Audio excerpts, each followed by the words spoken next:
Shalom, Bapak Ibu Saudara yang dikasihi oleh Tuhan. Puji Tuhan, hari ini kita kembali bersama bersekutu dalam persekutuan doa dan puasa Gereja Kebangunan Kalam Allah Indonesia, Jemaat Sidoarjo. Tuhan sudah menolong kita sampai di sini, memasuki bulan yang baru, bulan November. Bapak Ibu Saudara, ini sudah bulan ke-11 loh dalam tahun ini, dan tangan Tuhan begitu kuat menopang kita. Tangan Allah yang berkuasa. Segala pujian, hormat, kemuliaan hanya bagi Tuhan. Dia Allah yang memelihara kita. Dia Tuhan yang selalu mengerti segala sesuatu yang kita alami. Mari kita bersama menaikkan pujian bagi Tuhan. Tuhan yang berkuasa, yaitu pujian seperti taman Tuhan.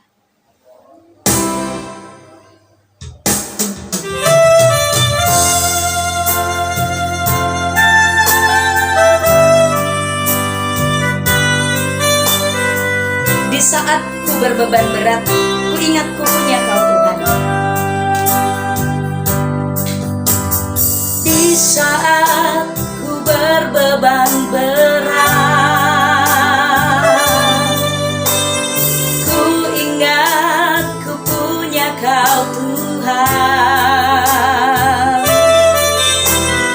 Hanya Kau yang paling peduli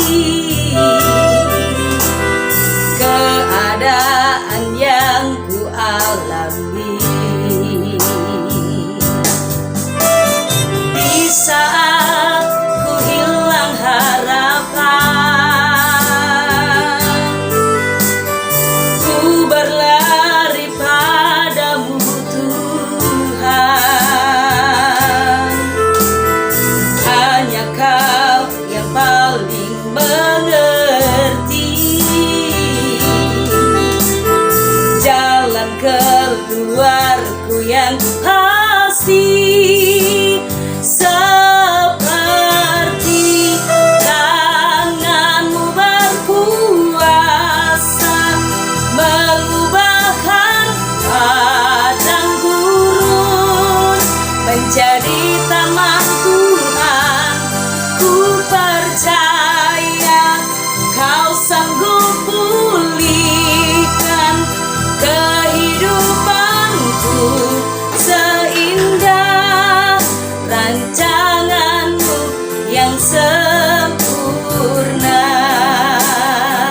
Sekali lagi kita naikkan pujian ini. Di saat ku berbeban berat, di saat ku berbeban berat, ku ingat ku punya Kau Tuhan. Hanya Kau yang paling peduli keadaan yang ku alami. Amin. Di saat ku hilang harapan, ku berlari padamu Tuhan. Hanya Kau yang paling mengerti jalan keluarku yang pasti.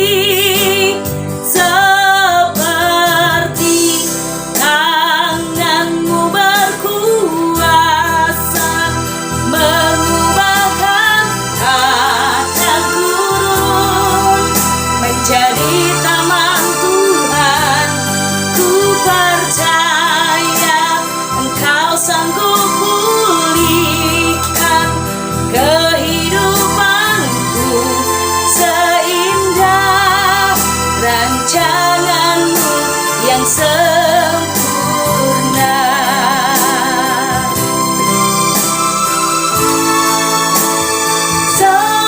Seperti tangan-Mu berkuasa mengubahkan padang gurun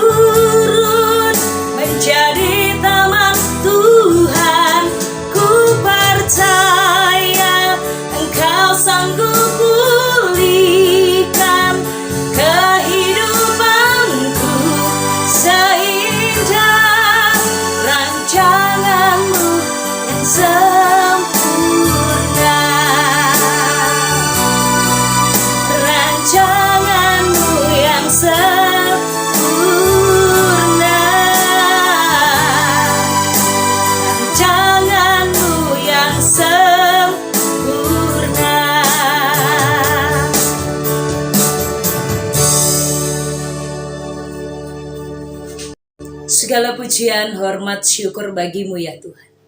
Engkau Allah yang sudah menolong kami menjalani hari-hari hidup kami. Engkau Allah yang setia menopang kami sampai hari ini. Sampai di sini Ebenezer, Engkau Tuhan sudah menolong kami dengan sempurna, dengan setia. Terima kasih Bapa. Kami bersama dengan jemaat-Mu di dalam hari doa dan puasa kami. Kami naikkan syukur kami naikkan terima kasih kami.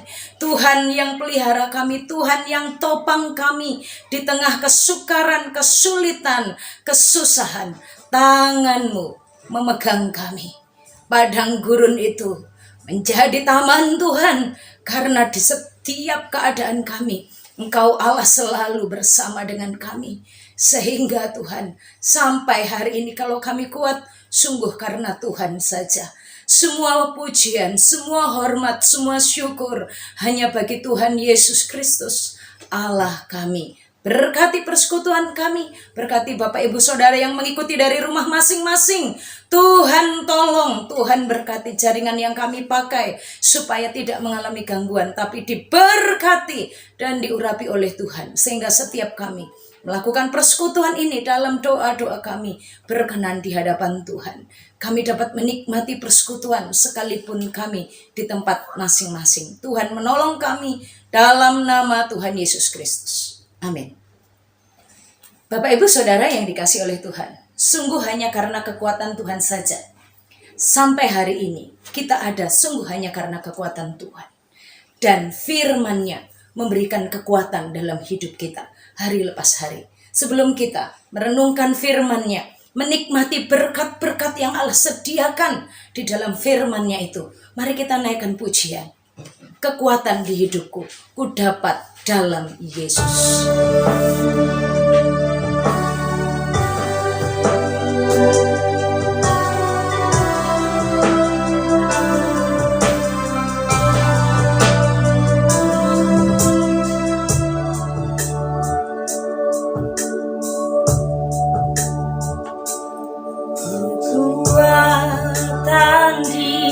Hidupku ku dapat dalam Yesus. Dia tak pernah tinggalkanku. Dia setia menopangku. Berseru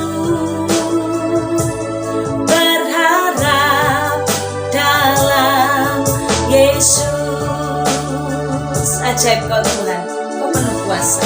Ajaib Kau Tuhan, penuh kuasa, sanggup pulihkan keadaanku.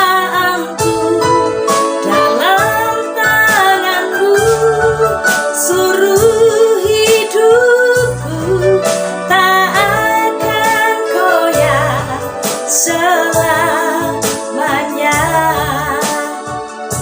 ajaib Kau Tuhan, Kau penuh kuasa.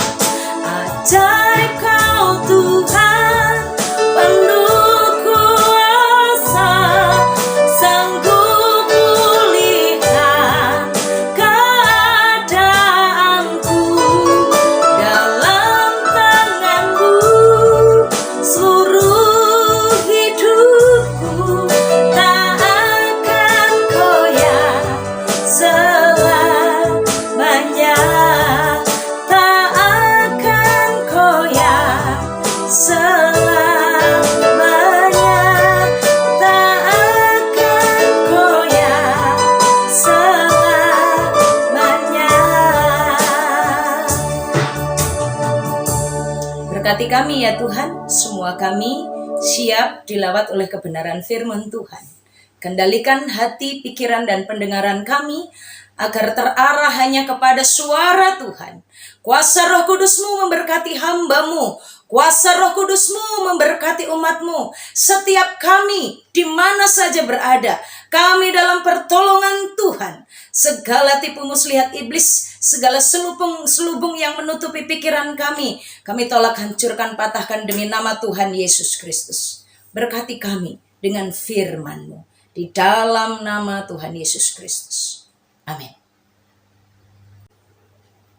Bapak Ibu Saudara yang dikasihi oleh Tuhan, pada hari doa puasa kita hari ini, kita bersama-sama akan belajar firman Tuhan dari 1 Samuel pasal 22. 1 Samuel pasal 22 ada 23 ayat. Mari kita menikmati bagian firman ini, kita membacanya, kita mendengarkannya dengan seksama. 1 Samuel pasal 22 ayat 1 sampai 23. Bapak Ibu Saudara yang di rumah masing-masing silahkan membuka Alkitabnya dan mari membaca bersama-sama. Bapak Ibu silahkan membaca dengan bersuara. Membaca bagian firman Tuhan ini dengan bersuara. Bapak Ibu yang dikasihi oleh Tuhan, 1 Samuel pasal 22 ayat yang pertama sampai dengan ayat yang ke-23. Kita akan membacanya bersama-sama. Mari membacanya demi nama Tuhan Yesus Kristus. Demikianlah firman Tuhan. Lalu Daud pergi dari sana dan melarikan diri ke Gua Adulam. Ketika saudara-saudaranya dan seluruh keluarganya mendengar hal itu, pergilah mereka ke sana mendapatkan dia. Berhimpunlah juga kepadanya setiap orang yang dalam kesukaran, setiap orang yang dikejar-kejar tukang piutang, setiap orang yang sakit hati. Maka ia menjadi pemimpin mereka. Bersama-sama dengan dia ada kira-kira 400 orang. Dari sana, Daud pergi ke Mispa di Moab dan berkata kepada raja negeri Moab, "Izinkanlah ayahku dan ibuku tinggal padamu sampai aku tahu apa yang dilakukan Allah kepadaku." Lalu diantarkannyalah mereka kepada raja negeri Moab, dan mereka tinggal bersama dia selama Daud ada di kubu gunung. Tetapi Gad, nabi itu, berkata kepada Daud, "Janganlah tinggal di kubu gunung itu, pergilah dan pulanglah ke tanah Yehuda." Lalu pergilah Daud dan masuk ke hutan Kerub. Hal itu terdengar oleh Saul, sebab Daud dan orang-orang yang bersama-sama dengan dia telah diketahui tempatnya. Adapun Saul ada di Gibea, sedang duduk di bawah pohon tamariska di bukit, dengan tombaknya di tangan dan semua pegawainya berdiri di dekatnya. Lalu berkatalah Saul kepada para pegawainya yang berdiri di dekatnya, "Cobalah dengar, ya orang-orang Benyamin. Apakah anak Isai itu juga akan memberikan kepadamu sekalian ladang dan kebun anggur? Apakah ia akan mengangkat kamu sekalian menjadi kepala atas pasukan 1.000 dan atas pasukan 100? Sehingga kamu sekalian mengadakan persepakatan melawan aku, dan tidak ada seorang pun yang menyatakan kepadaku bahwa anakku mengikat diri dengan anak Isai itu? Tidak ada seorang pun dari kamu yang cemas karena aku, atau yang menyatakan kepadaku bahwa anakku telah menghasut pegawaiku melawan aku menjadi penghadang seperti sekarang ini?" Lalu menjawablah Doeg orang Edom itu yang berdiri dekat para pegawai Saul, katanya, "Telah kulihat bahwa anak Isai itu datang ke Nob kepada Ahimelek bin Ahitub. Ia menanyakan Tuhan bagi Daud dan memberikan bekal kepadanya, juga pedang Goliat orang Filistin itu diberikannya kepadanya." Lalu raja menyuruh memanggil Ahimelek bin Ahitub imam itu bersama-sama dengan seluruh keluarganya, para imam yang di Nob, dan datanglah sekaliannya menghadap raja. Kata Saul, "Cobalah dengar, ya anak Ahitub." Jawabnya, "Ya tuanku." Kemudian berkatalah Saul kepadanya, "Mengapa kamu mengadakan persepakatan melawan aku, engkau dengan anak Isai itu, dengan memberikan roti dan pedang kepadanya, menanyakan Allah baginya, sehingga ia bangkit melawan aku menjadi penghadang seperti sekarang ini?" Lalu Ahimelek menjawab raja, "Tetapi siapakah di antara segala pegawaimu yang dapat dipercaya seperti Daud? Apalagi ia menantu raja dan kepala para pengawalmu, dan dihormati dalam rumahmu. Bukan ini pertama kali aku menanyakan Allah bagi dia, sekali-kali tidak. Janganlah kiranya raja melontarkan tuduhan kepada hambamu ini, bahkan kepada seluruh keluargaku, sebab hambamu ini tidak tahu apa-apa tentang semuanya itu, baik tentang perkara kecil maupun perkara besar." Tetapi raja berkata, "Engkau mesti dibunuh, Ahimelek, engkau dan seluruh keluargamu."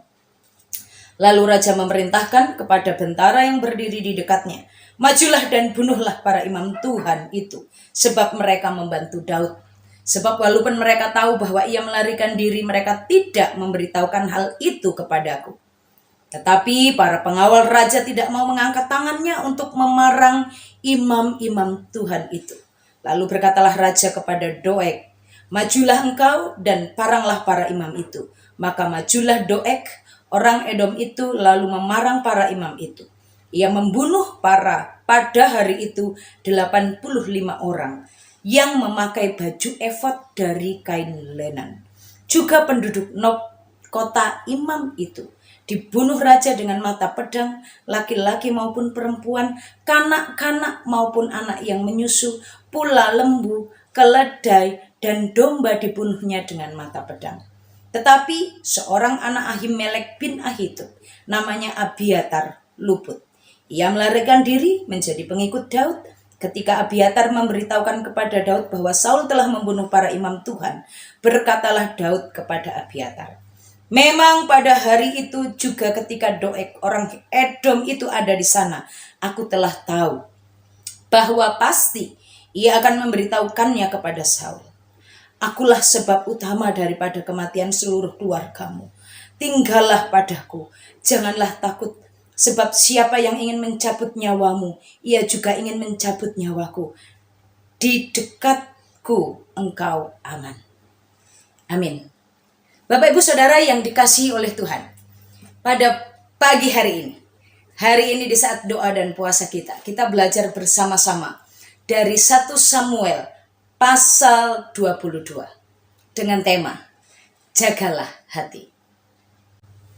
Bapak Ibu Saudara yang dikasihi oleh Tuhan, hati menentukan tindakan.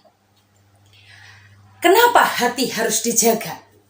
Karena hati itu menentukan bagaimana kehidupan orang itu. Jagalah hati, agar hati tetap menjadi tempat tinggal kasih. Saat hati itu didiami kasih, rasa kasih, memiliki rasa kasih ada di dalam hati, maka seluruh kehidupan orang itu, mulutnya dalam berkata-kata digerakkan oleh kasih. Tangannya dalam berbuat, dalam bekerja, dalam melayani, dalam beraktivitas dalam keluarga itu akan digerakkan oleh kasih. Apa yang bertahta di dalam hati itulah yang menggerakkan kehidupan orang. Bapak Ibu Saudara yang dikasihi oleh Tuhan, jagalah hati. Karena sangat penting. Karena kondisi hati itu menentukan bagaimana sikap hidup seseorang. Jika yang di dalam hati itu adalah kasih, maka kehidupan orang itu seutuhnya, seluruhnya akan digerakkan oleh kasih. Pergumulan, kesulitan, tantangan bisa saja mengikis atau merubah rasa kasih menjadi tawar. Kasih terancam kehilangan rasa. Bapak Ibu Saudara yang dikasihi oleh Tuhan, dalam ayat yang pertama sampai dengan ayat yang kelima, kita bisa belajar tentang hati yang didiami oleh kasih. Hati yang memiliki rasa kasih yang murni. Mari kita perhatikan bagaimana kasih itu ada di dalam hati, terdeteksi dari sikap hidup orangnya. Mari kita melihat dalam ayatnya yang pertama. Orang yang di dalam hatinya itu ada rasa kasih akan terlihat, akan nyata, akan nampak dalam simpatinya kepada orang lain. Memiliki simpati atau bersimpati kepada orang lain. Apa artinya? Merasakan apa yang dirasakan oleh orang lain. Orang yang memiliki kasih akan mampu dapat merasakan apa yang dirasakan oleh orang lain. Contohnya, saat sesamanya susah hati, orang yang memiliki kasih, dia juga akan bersusah hati. Saat sesamanya bahagia, senang, dia juga akan ikut senang dan bahagia. Saat orang yang di sekitarnya, orang yang dia lihat itu menangis, dia juga tidak tahan untuk tidak menangis. Dia juga tidak tahan untuk tidak hancur hati. Kata Alkitab, Tuhan Yesus menyebutkan orang yang memiliki kasih itu adalah orang yang menangis dengan orang yang menangis dan tertawa dengan orang yang tertawa. Bukan menangis melihat orang tertawa atau tertawa melihat orang menangis. Sebaliknya, orang yang memiliki kasih adalah orang yang bisa menangis dengan orang yang menangis dan bisa tertawa dengan orang yang tertawa. Pada saat teks yang kita baca ini, adanya rasa kasih. Kasih itu muncul bukan dalam keadaan atau situasi yang baik, tapi dalam situasi yang sulit. Kalau kita memperhatikan teks yang kita pelajari dari 1 Samuel pasal 20, 1 Samuel pasal 21, itu kondisi Daud sedang dalam pelarian. Daud ini statusnya DPO ya, daftar pencarian oleh orang, daftar pencarian orang. Siapa yang cari dia? Raja Saul. Daud ini sedang menjadi DPO. Daud ini dikejar-kejar. Dia dilempar tombak, dia selamat, dia lari. Dia dilempar tombak lagi, dia selamat, dan akhirnya dia melarikan diri. Dari Yerusalem dia lari ke Tanah Nob. Dari Tanah Nob dia lari ke Gad. Tepatnya dia datang lari berlindung kepada Raja Kota Gad. Sesudah itu apakah dia berhenti di situ? Tidak. Dia melanjutkan lagi pelariannya. Dia kembali bersembunyi, berusaha menyelamatkan diri dari kejaran dan tangkapan Saul bersama dengan prajurit-prajuritnya. Dari Gad dia lari ke Gua Adulam. Dalam teks ayatnya yang pertama dari 1 Samuel pasal 22. Tapi tidak hanya berhenti di situ. 1 Samuel pasal 22 itu ada 3 tempat, yaitu di Gua Adulam, di Mispa, dan juga di hutan Keret. Bukan hutan karet, hutan Keret. Di Gua Adulam. Di sini kita melihat bagaimana kasih itu terjaga dengan baik. Hatinya tetap ada di dalam kasih. Bapak Ibu Saudara, kalau kita perhatikan dalam bagian ini, saat Daud ada dalam pelarian, ada orang-orang yang memiliki kasih, dan Daud juga memiliki kasih. Mari kita perhatikan. Orang-orang yang punya kasih itu cirinya begini. Dalam ayat yang pertama itu ya. Saudara-saudaranya, seluruh keluarganya mendengar. Mendengar apa? Mendengar kondisi Daud. Karena DPO, Daud itu bukan dicari dengan diam-diam, tidak. Dicari dengan rame-rame, dicari oleh raja bersama dengan prajurit-prajuritnya. Sehingga kabar keadaan tentang Daud itu sampai kepada saudara-saudaranya, sampai pada seluruh keluarganya. Perhatikan, pada saat saudara-saudara Daud ini bisa berkata tentang abang-abangnya, kakak-kakaknya, saudara-saudara sedarah dengan dia, tapi juga seluruh keluarganya. Keluarga itu berbicara tentang klan atau marga atau keluarga besar ya begitu. Yang masih berhubungan saudara, perhatikan.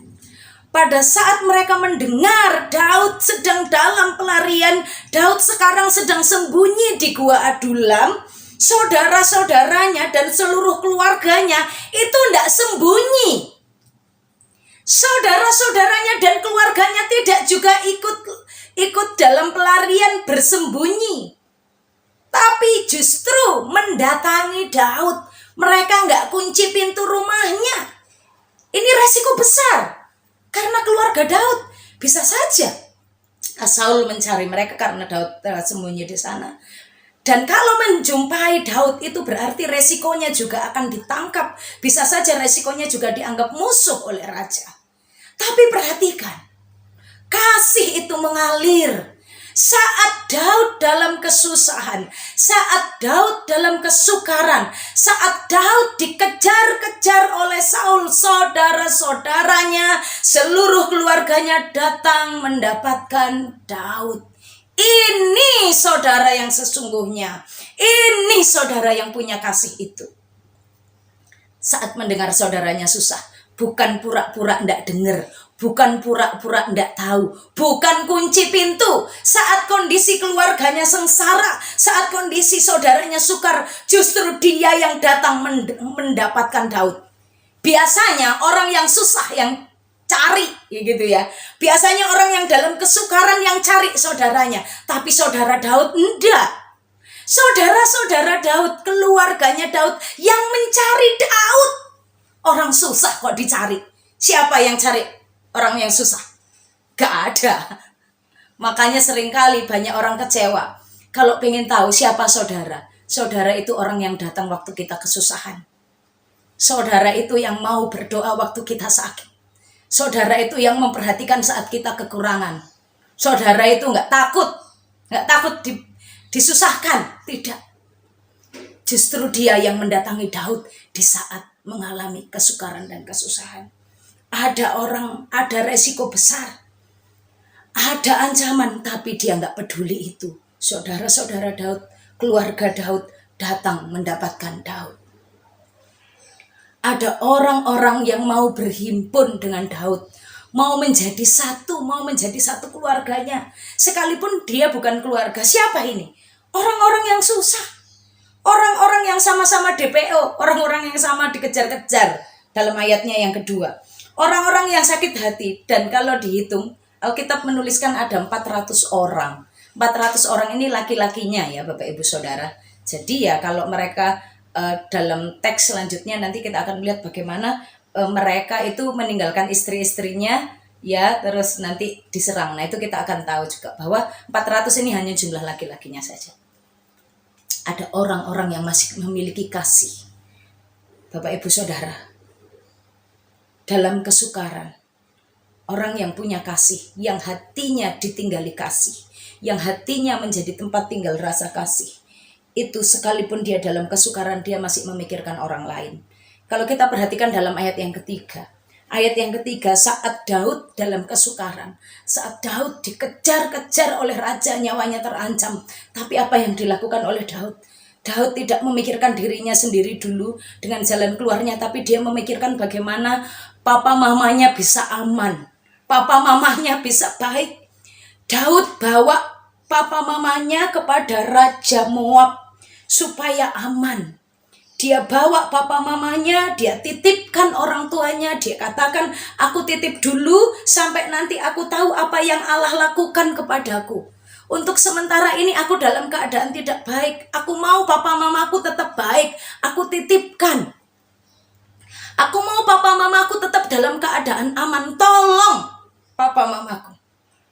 Satu hal yang mari kita bisa pelajari di sini.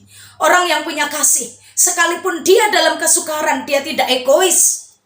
Dia masih punya waktu memikirkan papa mamanya. Dia masih bisa berbuat untuk papa mamanya. Dia masih berbuat untuk keluarganya padahal dia sendiri sedang terancam. Ini orang yang punya kasih. Jagalah hatimu supaya di dalam hatimu tetap ada kasih itu.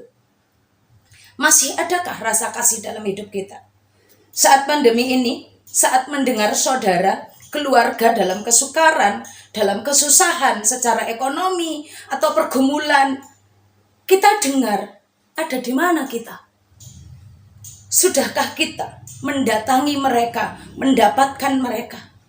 Sudahkah kita menjadi bagian mereka dalam pergumulan mereka? Adakah kita menangis saat saudara kita menangis? Adakah kita menjadi teman saat mereka tertawa? Itu mudah.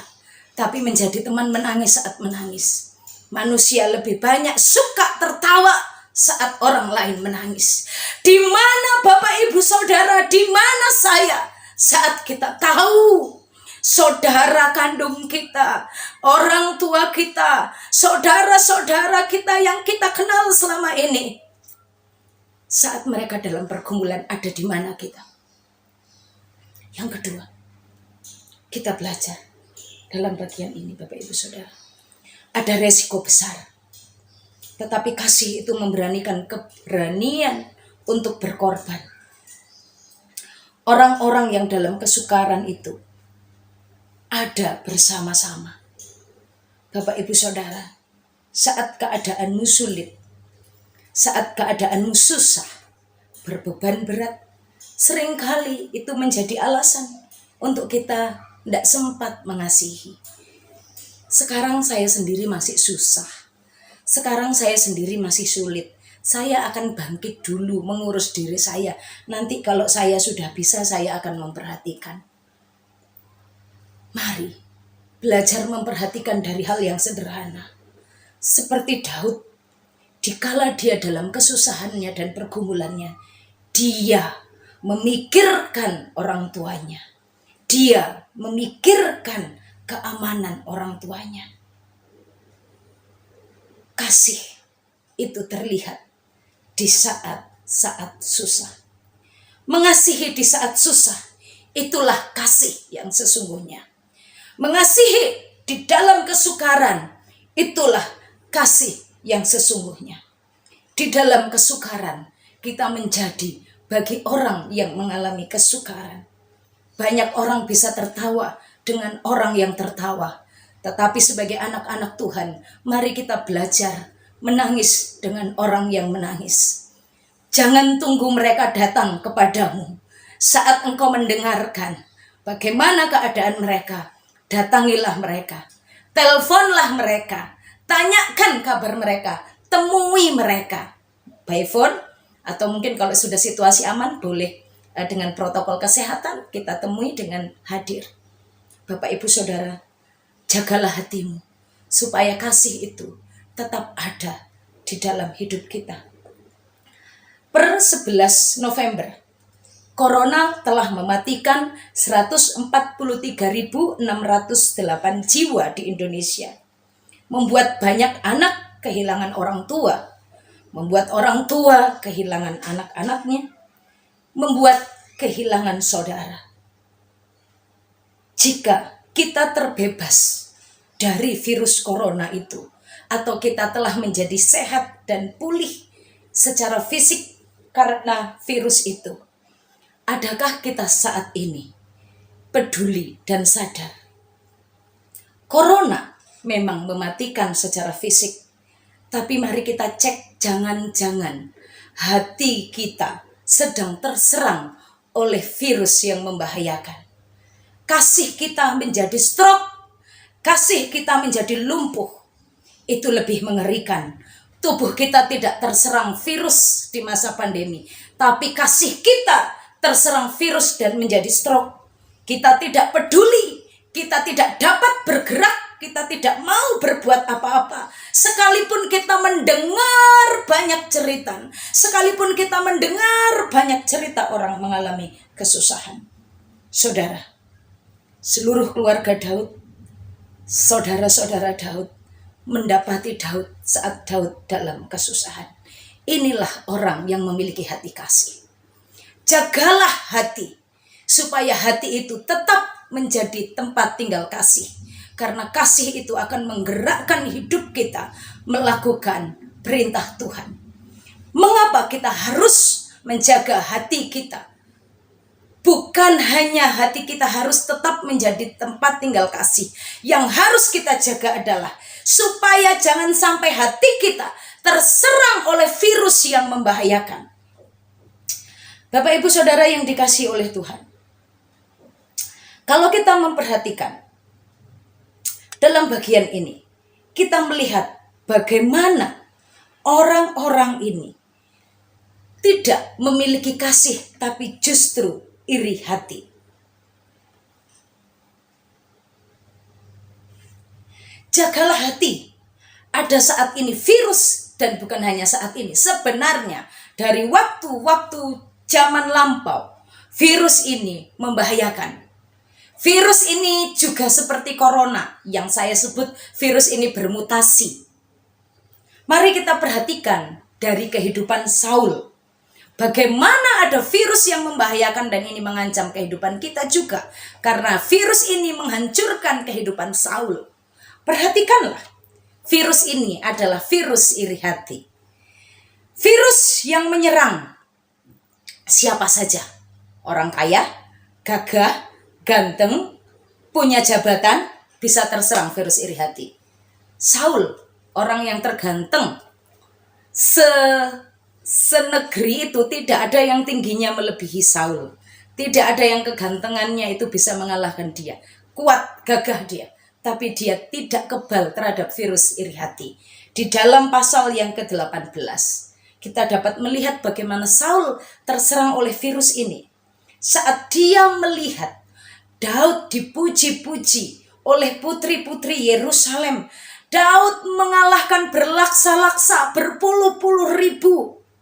Saul menjadi iri, Saul menjadi dengki. Nah ini cara mendeteksi. Cara mendeteksi kalau ada virus iri hati. Virus iri hati itu tanda-tandanya adalah smos. Apa smos? Smos itu susah melihat orang senang dan senang melihat orang susah. Itu tanda-tanda iri hati. Dan iri hati ini adalah virus yang membahayakan. Karena iri hati ini adalah virus yang bermutasi. Dosa yang bermutasi, yang terus berkembang. Tidak hanya berhenti menjadi sebuah iri hati yang kecil. Yang awal-awalnya diam-diam, awal-awalnya hanya ada di dalam hatinya. Tapi virus ini sangat membahayakan. Bapak Ibu Saudara, mari kita perhatikan. Virus iri hati ini sangat membahayakan. Dia tidak terlihat, tapi dia terdeteksi. Oleh karena itu waspadalah. Waspadalah. Jangan sampai ada ciri-cirinya, ada tanda-tandanya, yaitu tadi. Bukan bersin-bersin ya, bukan. Tapi smos. Susah melihat orang senang, senang melihat orang susah. Bahaya virus ini apa? Virus ini bermutasi. Mutasinya dalam bentuk apa saja. Iri hati ini menjadi kebencian yang mendalam, dengki. Apalagi virus ini, iri hati ini membuat orang menjadi benci, membuat orang menjadi dengki. Sesudah itu dia menjadi ketakutan. Takut akan kehilangan kekuasaan. Muncul rasa gelisah, merasa tidak aman. Kalau kita membaca dalam ayatnya yang ke-6, dalam 1 Samuel pasal 22, itu Saul sedang duduk-duduk di bawah pohon asam ya. Pohon asem bahasa Jawanya. Itu pohon tamariska ya, di bawah pohon tamariska. Tapi dia duduk-duduk di bawah pohon. Tuh dia bukannya tenang istirahat yang sungguh-sungguh, enggak. Alkitab menyebutkan dia sambil pegang tombak. Terus dia bukan sendirian yang tidur nyenyak di bawah pohon karena capek ngejar. Enggak. Karena ini sangat gelisah, sangat takutnya. Dia dijaga oleh orang-orang di sekitarnya. Senden di bawah pohon tamariska. Dia dijaga oleh prajurit-prajuritnya. Sambil istirahat, dia pegang tombak. Sambil istirahat, dia ngomel-ngomel. Sambil istirahat, dia mencurigai orang. Sambil istirahat, dia menuduh orang. Gak ada yang benar di depan dia. Prajurit-prajuritnya, saudara-saudaranya, itu suku Benyamin ya. Disebutkan dalam bagian firman Tuhan itu bahwa, hei, anak-anak Benyamin, hei keturunan Benyamin itu loh saudara-saudaranya. Dia kan dari suku Benyamin. Itu saudara-saudaranya, tapi dia marahin. Kenapa kamu gak kasih tahu waktu anakku ini bersepakat dengan Daud? Anakku ini Daud ini sedang sekarang ini menjadi penghadang loh. Yang jadi penghadang itu siapa toh? Yang sekarang sedang ngejar-ngejar itu kan Saul. Tapi dia malah menyalahkan. Dia curigai, dia salahkan prajurit-prajuritnya, dia salahkan saudara-saudaranya, keluarganya, sesama suku Benyamin. Disalahkan, apalagi. Bukan hanya itu. Dia juga menganggap diri sendirinya benar, diri sendiri itu kayak dizolimin, dirinya itu kayak dijahatin orang. Padahal sekarang kan kelihatan siapa yang jahat itu. Tapi dia menganggap dirinya ini dijahati. Nih loh, terus berkembang loh, waspada ya, waspada. Dia merendahkan orang lain. Anak Isai itu, dia tidak pernah menyebut namanya Daud. Anak Isai itu sebutan apa? Sebutan merendahkan Daud. Apalagi yang dilakukan? Dia menjadi pembunuh yang kejam. Bapak Ibu perhatikan baik-baik dalam 1 Samuel 22 ini. Bagaimana Saul menjadi orang yang sangat kejam itu. Dia itu orang yang ganteng, orang yang baik sebelumnya. Tapi karena ada iri hati yang terus dipelihara dalam hidupnya, dia menjadi orang yang kejam. Dia menuduh hamba-hamba Tuhan, imam-imam Tuhan, menyalahkan imam-imam Tuhan itu karena kasih makanan kepada Daud, karena kasih pedang kepada Daud. Lah imam-imam itu kan tidak ngerti apa yang terjadi. Disalahkan, bahkan dibunuh. Dia perintahkan orang-orang untuk membunuh. Bukan hanya imam itu loh yang dibunuh, tapi perempuan-perempuan, istrinya, keluarga dari imam itu. Kan tidak melok-melok, tidak ikut-ikut, sing tidak salah pun jadi dibuat salah. Tapi bukan hanya sekadar disalahkan, tapi dibunuh, dibantai. Dengan dia memerintahkan prajuritnya, tapi prajuritnya tidak mau, tapi yang disuruh adalah Doeg, orang Edom itu. Dan orang Edom itu melakukan perintah Saul sebagai perwujudan dari kemarahan, kejahatan Saul yang berbuah, merupakan bentuk mutasi dari virus iri hati itu. Dari kebencian itu, dari kedengkian itu. Bapak Ibu, kejam Saul ini. 85 hamba Tuhan dibunuh dalam sehari. Jadi pembunuh hamba Tuhan itu ya, ini loh, Saul membantai 85 imam Tuhan. Penduduk kota Nob juga dibunuh. Laki-laki, perempuan, ada kalimat yang menarik lagi. Kanak-kanak maupun anak-anak yang menyusu. Kanak-kanak itu menunjuk kepada kanak-kanak atau children, itu anak yang sampai usia di bawah pemuda. Seperti remaja gitu, anak-anak ya. Balita itu kanak-kanak. Ada taman kanak-kanak, nah itu kanak-kanak. Tapi ada juga anak-anak yang menyusu. Anak-anak yang menyusu ini menunjuk kepada bayi batita, bayi 3 tahun ke bawah. Ngerti tah mereka? Enggak ngerti. Bayi-bayi ini enggak tahu apa masalahnya Saul dengan Daud. Tapi dibunuh juga. Apakah bayi-bayi ini melindungi Daud? Tidak. Tapi ini loh, mengerikan virus kebencian, virus iri hati, virus kedengkian itu. Membahayakan, membuat orang begitu menjadi sangat jahat. Gak peduli kanak-kanak, gak peduli anak-anak masih menyusu yang belum disapi, yang masih batita. Dibunuh juga, gak ngerti apa-apa. Ada lagi yang dicatat. Selain anak-anak yang menyusu, apalagi keledai. Apa masalah Saul sama keledai? Kok keledai juga dibunuh? Apa hubungannya keledai dengan Daud? Daud juga gak menemui keledai itu toh. Domba-domba juga dibunuh semua. Bahaya sekali. Hati yang tidak dijaga, hati yang dikuasai iri, hati yang dikuasai kebencian, hati yang dikuasai kedengkian akan bermutasi. Bapak Ibu jangan hanya waspada kepada corona, tapi juga harus waspada terhadap virus yang merusak hati, yang akan terus bermutasi dan membuat orang menjadi penjahat yang kejam. Perhatikanlah.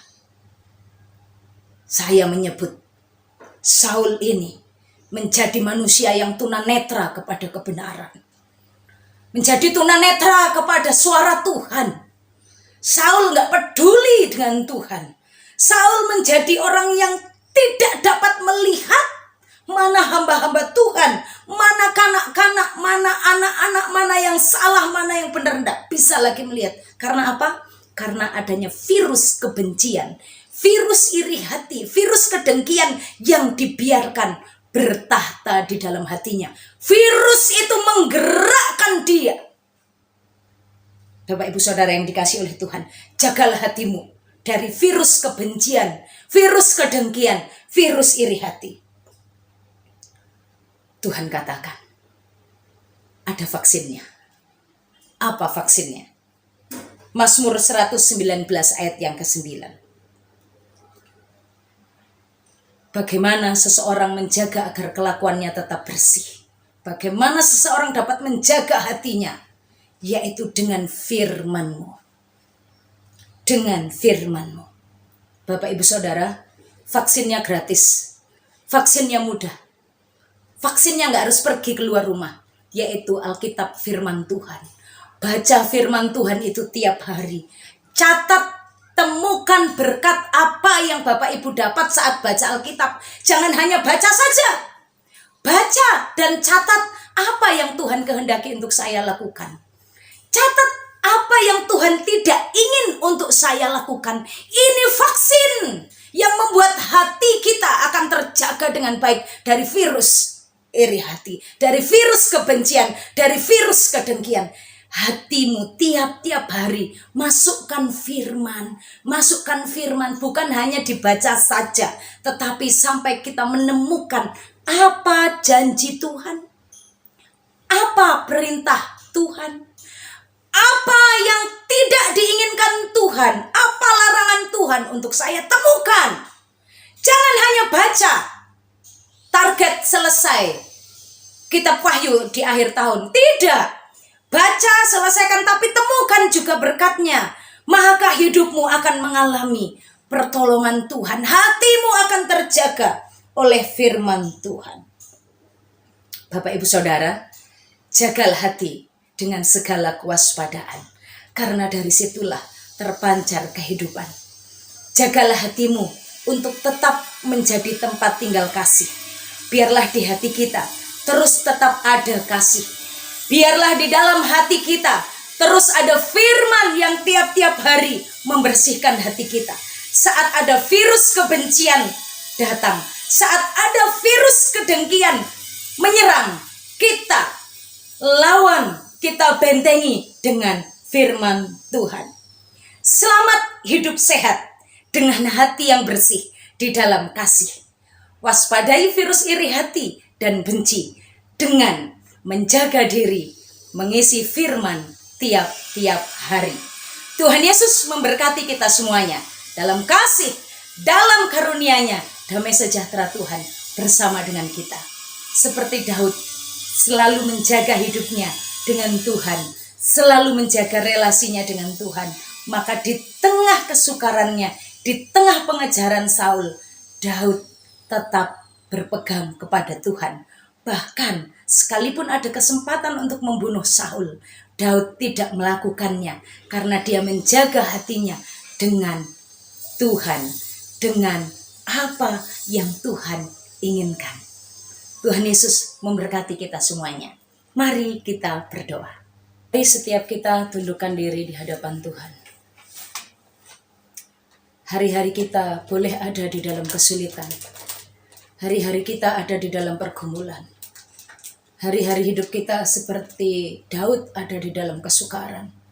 Tapi marilah kita tetap menjaga hati untuk menjadi tempat tinggal rasa kasih yang daripada Tuhan.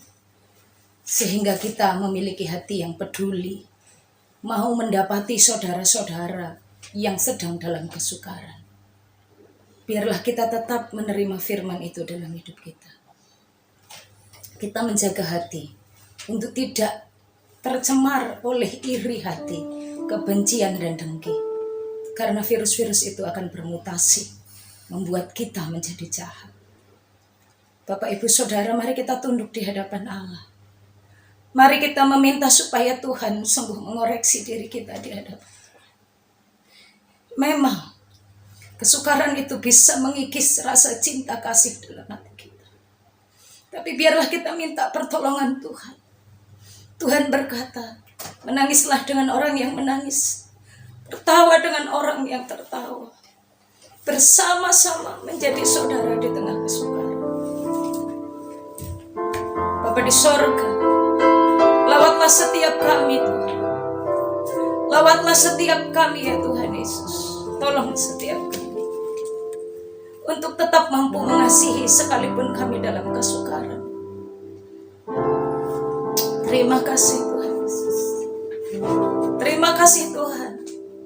Jangan biarkan kami hanya pintar bicara kasih, tapi sikap hidup kami nol Tuhan. Tiap hari kami menyakiti, tiap hari kami tidak peduli. Tapi kami belajar dari Daud. Dia bukan memikirkan dirinya. Di tengah kesukarannya dia masih berbuat. Haleluya Tuhan Yesus. Hatiku percaya,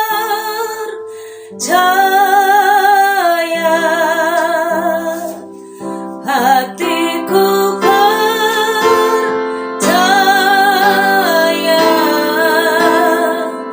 hatiku percaya,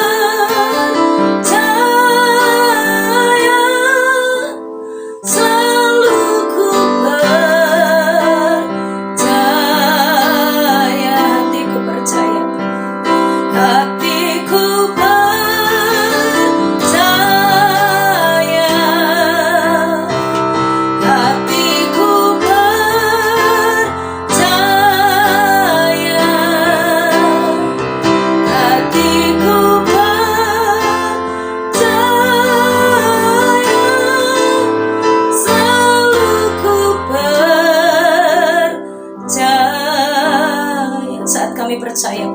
perlindungan Tuhan.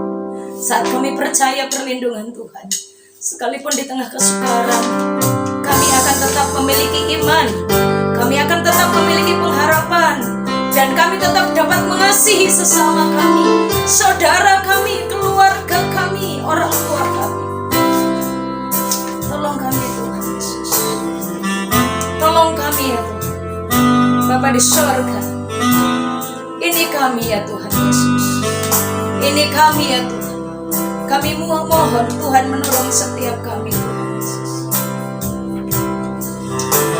Haleluya. Berkati setiap kami, berkati setiap Bapak Ibu Saudara.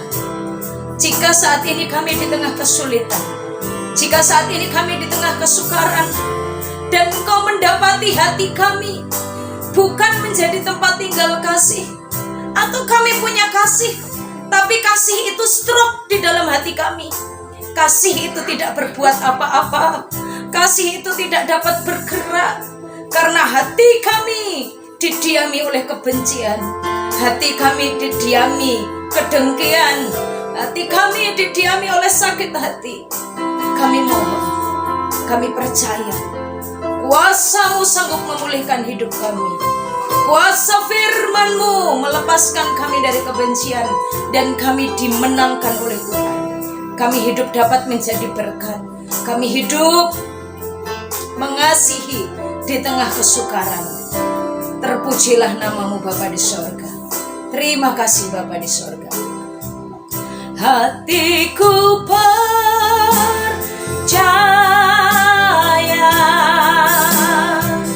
hatiku percaya,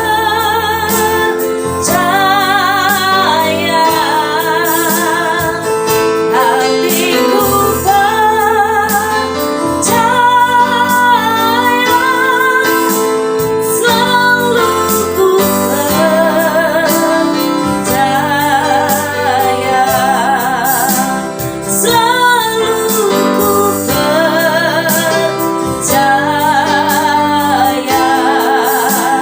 selalu ku percaya. Terima kasih ya Tuhan untuk firman-Mu. Kau memberkati hamba-Mu, Kau memberkati setiap Bapak Ibu Saudara di rumah masing-masing, dalam pergumulan masing-masing, untuk kami hidup menjadi pelaku-pelaku firman. Di dalam nama Tuhan Yesus Kristus kami bersyukur, berterima kasih untuk firman Tuhan. Amin. Ya, Bapak Ibu yang terkasih, tiba saatnya kita memasuki doa syafaat kita bersama-sama berdoa. Ya. Pertama, mari kita berdoa untuk bangsa dan negara ya. Berikut pokok-pokok doa untuk bangsa dan negara. Yang pertama, untuk bangsa dan negara, kita berdoa untuk kebijakan pemerintah dalam upaya pengadaan vaksin, pelaksanaan sekolah tatap muka yang diadakan dalam waktu dekat, dan penanggulangan COVID di Indonesia. Kita berdoa untuk hal itu ya. Yang kedua, kita berdoa juga untuk kebijakan pemerintah dalam menanggapi dan menegakkan hukum untuk para teroris yang hendak menentang ideologi bangsa dan memecah bangsa kita. Ya, kita berdoa untuk hal itu juga. Dan yang ketiga, kita berdoa juga untuk di mana beberapa minggu ini kita masuk ke dalam musim hujan ya. Nah, kita berdoa di musim hujan ini supaya bencana yang ada di Indonesia kita tahun 2021 ini sangat banyak ya bencana belakangan ini. Kita berdoa supaya bencana bisa terminimalisir dan bisa dicegah, bisa kita siapkan diri kita. Di mana kita mengingat beberapa waktu yang lalu Kota Batu, Malang mengalami musibah banjir besar ya. Nah, untuk 3 pokok doa tadi untuk terkhusus bangsa dan negara, mari kita sama-sama berdoa ya. Mari kita berdoa. Bapa di surga, kami berdoa kepada Tuhan dan meminta belas kasihan Tuhan. Kami mau berdoa untuk pengadaan penyebaran vaksin COVID-19 yang terus masih dilakukan, di mana masih juga banyak beberapa orang itu, masih banyak orang ya Tuhan yang belum menerima vaksin COVID-19. Pertama-tama kami mengucap syukur kepada Tuhan, di mana di satu sisi juga sudah mulai sangat masif penyebaran vaksin COVID-19 ini Tuhan. Untuk selanjutnya kami berdoa untuk penyebaran vaksin ini, biarlah Tuhan yang melindungi setiap tim medis yang berusaha menyebarkan vaksin ini, dan juga Tuhan lindungi dan berikan imun tubuh yang kuat kepada setiap mereka yang berpartisipasi di bidang penyebaran vaksin COVID-19 ini. Kami juga berdoa untuk warga Indonesia, kiranya Tuhan yang memberikan kelembutan hati kepada setiap orang-orang yang tidak mau divaksin ya Tuhan. Sehingga orang-orang yang tidak mau divaksin, Tuhan lembutkan hatinya, sehingga mereka mau divaksin demi kebaikan mereka ya Tuhan. Tuhan tolonglah mereka. Terima kasih Tuhan.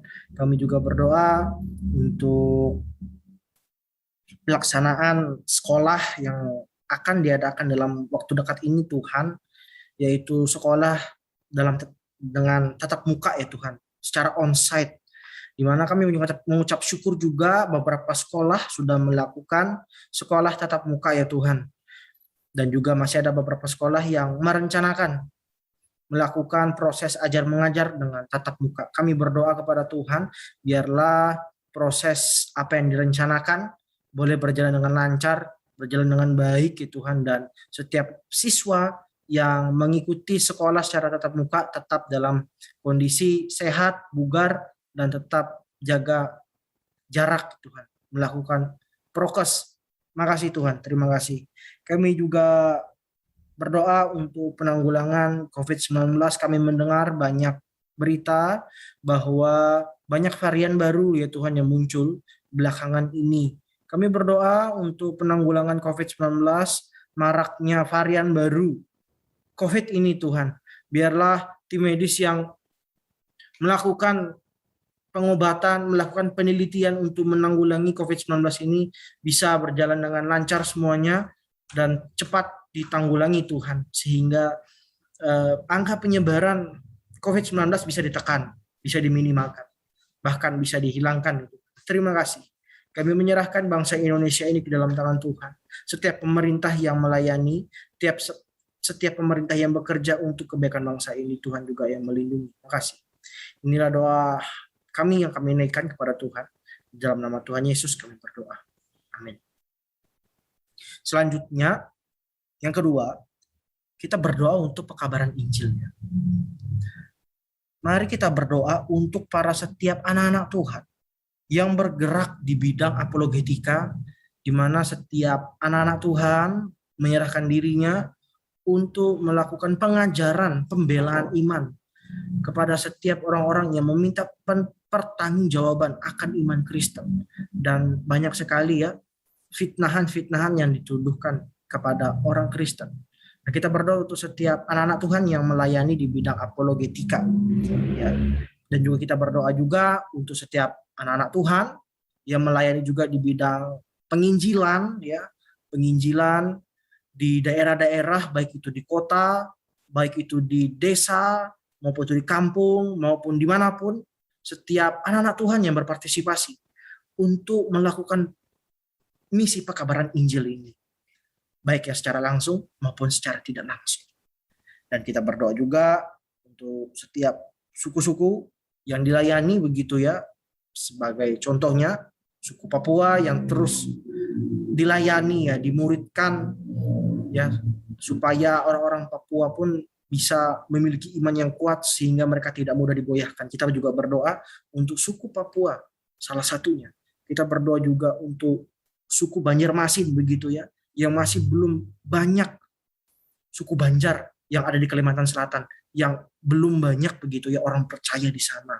Kita berdoa juga untuk setiap suku ini ya, untuk suku Banjar, suku Papua ya, yang berusaha begitu ya untuk kekristenan tersebar di sana. Nah, juga kita berdoa ya untuk kota Surabaya ya. Kota Surabaya, bahkan juga kota Sidoarjo dan sekitarnya begitu. Kita berdoa supaya kota ini firman Tuhan tersebar begitu ya, dan banyak jiwa yang dimenangkan, banyak jiwa yang kembali kepada Tuhan bagi setiap orang yang meninggalkan Tuhan. Kita berdoa ya untuk pekabaran Injil. Ya, mari kembali kita sama-sama berdoa. Mari kita bersatu di dalam doa. Ya Allah kami kembali berdoa Tuhan untuk pekabaran Injil. Tuhan, kami mau berdoa untuk setiap anak-anak Tuhan yang bergerak di bidang apologetika, di mana setiap anak-anakmu menyerahkan dirinya untuk melayani Tuhan, membela iman Kristen nih Tuhan, di mana banyak fitnahan-fitnahan yang dilontarkan, tuduhan-tuduhan yang tidak benar, kebohongan-kebohongan yang dikaitkan akan kekristenan Tuhan, yang dikaitkan akan kemuliaan-Mu ya Tuhan, di mana banyak sekali orang-orang yang menodai Engkau ya Allah. Baru kami berdoa untuk setiap hamba-hamba-Mu yang melayani ini, biarlah Tuhan yang melindungi mereka dari mara bahaya. Setiap orang-orang yang hendak melukai mereka, Tuhan tolong lindungi setiap anak-anak-Mu yang melayani di bidang apologetika ini. Dan juga Tuhan memberikan hikmat kepada setiap anak-anak Tuhan yang bergerak di bidang apologetika, supaya mereka pun juga menyampaikan kebenaran firman Tuhan dengan benar dan dengan baik ya Tuhan di bangsa ini. Makasih Tuhan. Kami juga tidak lupa berdoa untuk setiap anak-anak Tuhan yang melayani-Mu di bidang penginjilan, baik melayani di kota, di desa, di kampung, dan di tempat lain-lain Tuhan. Kami berdoa untuk setiap mereka. Tuhan, jauhkanlah kuasa jahat, jauhkanlah si iblis setan yang hendak menghalang-halangi pemberitaan Injil-Mu ini.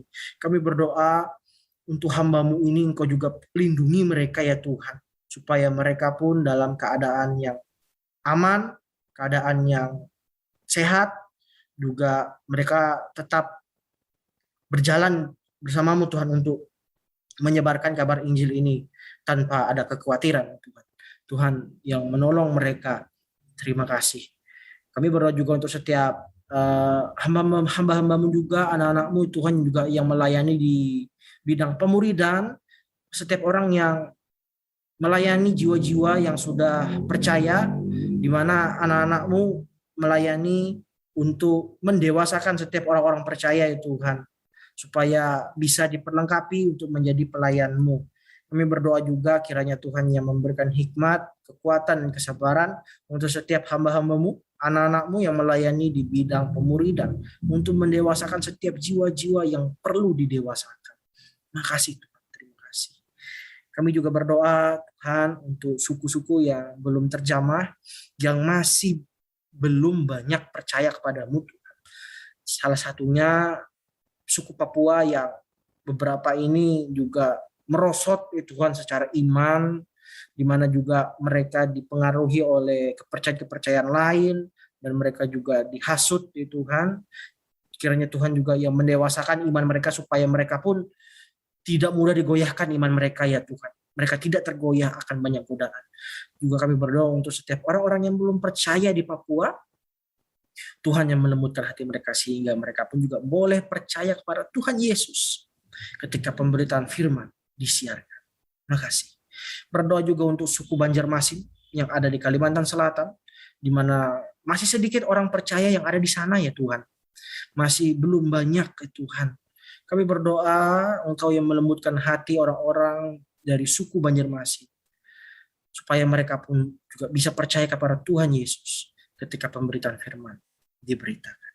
Terima kasih Tuhan. Kami juga berdoa untuk kota Surabaya, kota Sidoarjo juga yang kami cintai, tempat kami tinggal. Kami berdoa supaya juga kota Surabaya ini juga dimenangkan. Kota ini juga penuh dengan kemuliaan. Pemberitaan firman Tuhan tersebar luas dengan media yang ada, dengan alat-alat yang ada, dengan hamba-hamba-Mu yang menyerahkan dirinya untuk memberitakan firman. Tuhan yang menolong, biarlah kota Surabaya dan Sidoarjo dan sekitarnya juga mendapatkan kemuliaan Tuhan terpancar jelas. Terima kasih. Inilah doa kami yang kami panjatkan kepadamu Tuhan. Di dalam nama Tuhan Yesus kami berdoa. Amin. Yang ketiga, mari kita berdoa untuk gereja ya. Nah, pokok-pokok doa untuk gereja sebagai berikut. Mari kita berdoa untuk peribadahan yang dilakukan di gereja-gereja di Indonesia. Baik yang masih secara tatap muka, baik juga yang masih menggunakan internet. Ya, kita berdoa untuk gereja yang masih melakukan pelayanan yang sudah secara offline maupun juga secara online. Kita berdoa juga untuk kebangkitan rohani jemaat ya. supaya jemaat Tuhan juga mengalami kecintaan, kerinduan yang mendalam kepada Tuhan dan semakin mengasihi Tuhan. Kita berdoa juga di mana dalam jangka waktu dekat sebentar lagi akan Natal gitu ya. Kita berdoa juga untuk Natal yang akan dirayakan begitu dalam waktu dekat. Nah, untuk gereja, mari kita berdoa bersama-sama kembali. Mari kita berdoa. Ya Allah kami kembali berdoa untuk gereja ya Tuhan. Kami mau berdoa untuk gereja. Kami mau berdoa untuk peribadahan yang dilakukan di seluruh gereja di Indonesia, baik yang masih secara online menggunakan internet dan juga masih ada yang ibadah secara tatap muka. Ya Tuhan, kami berdoa biarlah peribadahan di gereja-gereja di Indonesia bisa berjalan dengan lancar dan dengan baik ya Tuhan. Kami berdoa juga untuk gereja-gereja yang mungkin masih mengalami dipersekusi ya Tuhan oleh orang-orang yang tidak bertanggung jawab. Kami berdoa Tuhan yang melindungi gerejamu ini Tuhan dari serangan-serangan yang hendak menghancurkan gerejamu Tuhan. Tuhan tolong lindungilah umatmu, biarlah umatmu ini meskipun di tengah keterpurukan, di tengah keterasingan, di tengah penganiayaan, biarlah iman mereka semakin kuat dan bukan semakin lemah itu. Biarlah mereka semakin berharap kepada Tuhan. Kami juga berdoa untuk kebangkitan rohani setiap umatmu, ya Tuhan, biarlah umatmu juga semakin hari semakin mengasihi Tuhan. Cintanya akan Engkau terus berkobar-kobar ya Tuhan, sehingga umatmu melayani Tuhan dengan segenap hati, dengan segenap kehidupannya. Makasih Tuhan. Kami berdoa juga untuk hari Natal yang akan kami rayakan Tuhan dalam waktu dekat ini, di mana Natal ini kembali mengingatkan kami akan karya Allah yang begitu besar bagi dunia ini yang sangat-sangat kami rasakan, bahwa Tuhan menyelamatkan kami dari dosa. Makasih Tuhan, biarlah hari Natal yang kami rayakan serentak seluruh dunia ini juga menjadi kesempatan kami untuk bisa memberitakan Injil ya Tuhan. Dan biarlah ibadah Natal berjalan dengan hikmat dan juga kembali kami disegarkan, diingatkan kembali akan karya Allah yang begitu mulia dengan lahirnya Mesias, firman-Mu ya Allah. Terima kasih. Inilah doa kami yang kami naikkan kepada Tuhan untuk gereja. Dalam nama Tuhan Yesus kami berdoa. Amin. Ya, yang terakhir mari kita berdoa untuk pokok doa umum ya. Kita berdoa untuk panti jompo, panti asuhan, dan tempat-tempat penampungan yang merawat orang-orang yang tersingkirkan begitu ya. Kita berdoa untuk setiap yayasan yang bergerak di bidang kemanusiaan ini ya. Mereka yang berinisiatif tergerak untuk melayani masyarakat yang tersingkirkan, yang terpinggirkan. Kita berdoa untuk itu. Juga mari kita berdoa untuk setiap orang-orang yang tersingkirkan ini juga. Orang-orang yang terlantar, orang-orang yang terasingkan di bangsa kita. Kita berdoa, biarlah Tuhan yang mencukupkan dan Tuhan yang menolong setiap orang yang tersingkirkan ini. Orang-orang yang mengalami keterasingan. Mari kembali kita berdoa. Mari kita bersatu di dalam doa. Ya Allah kami kembali berdoa Tuhan untuk setiap yayasan yang bergerak di bidang kemanusiaan, di mana mereka berinisiatif untuk merawat, mengayomi setiap manusia yang tersingkirkan, yang terasing ya Tuhan, dan juga yang tidak terawat. Kami berdoa untuk setiap yayasan ini yang menjadi berkat bagi sesama kami manusia. Kiranya Tuhan yang membalas kemurahan hati mereka ya Tuhan. Kiranya juga Tuhan yang menolong mereka dan mencukupkan apa yang mereka perlukan dalam pelayanan masyarakat ini. Makasih Tuhan, terima kasih. Tuhan yang melindungi dan Tuhan juga yang menaruh juga kepada setiap kami orang percaya untuk kami juga semakin mengasihi sesama manusia kami. Mengasihi orang-orang yang terasing, mengasihi sesama kami yang ada yang terlantar, yang teraniaya ya Tuhan, yang perlu pertolongan. Tuhan tolong. Kiranya kami juga bisa mengasihi mereka. Makasih. Kami berdoa juga untuk setiap mereka yang terasing, yang teraniaya, yang tersingkirkan, yang terpinggirkan. Tuhan tolong peliharalah mereka ya Tuhan. Lindungilah mereka. Makasih. Tuhan yang mencukupkan makanan, minuman, dan pakaian, dan obat-obatan yang mereka perlukan. Makasih. Inilah doa kami Tuhan yang kami naikkan kepadamu. Ya Allah kami, inilah syafaat yang kami naikkan kepada Tuhan. Kiranya kehendak Tuhan, kedaulatan Tuhan yang jadi dalam kehidupan kami. Ya doa syafaat kami yang kami naikkan kepada Tuhan. Di dalam nama Tuhan Yesus kami berdoa. Amin. Bapak Ibu Saudara yang dikasih oleh Tuhan, bersyukur doa puasa kita hari ini sudah selesai dalam rangkaian pujian, doa, dan juga firman Tuhan. Bapak Ibu Saudara, mari kita tutup dalam doa. Terima kasih ya Tuhan untuk pertolongan-Mu seluruh rangkaian dalam hari doa dan puasa. Kami Tuhan sudah menolong dan memberkati Bapak Ibu Saudara yang dikasihi oleh Tuhan dalam pergumulan mereka. Tuhan melawat, Tuhan menopang mereka, Tuhan mendengarkan setiap seruan mereka dalam segala air mata mereka. Baik doa-doa kami untuk bangsa dan negara, untuk gereja kami, Tuhan tolong. Dan seluruh kehidupan kami serahkan kepada Tuhan. Bapak Ibu Saudara yang dikasihi oleh Tuhan, kita adalah domba-domba milik kepunyaan Tuhan. Dan Tuhan adalah gembala kita yang ajaib dan agung. Oleh karena itu, arahkanlah hatimu kepadanya untuk menerima berkat dari Tuhan. Tuhan memberkati engkau dan melindungi engkau. Tuhan menyinari engkau dengan wajahnya dan memberi engkau kasih karunia. Tuhan menghadapkan wajahnya kepadamu dan memberi engkau damai sejahtera. Amin. Shalom, Tuhan Yesus memberkati kita semuanya. Amin.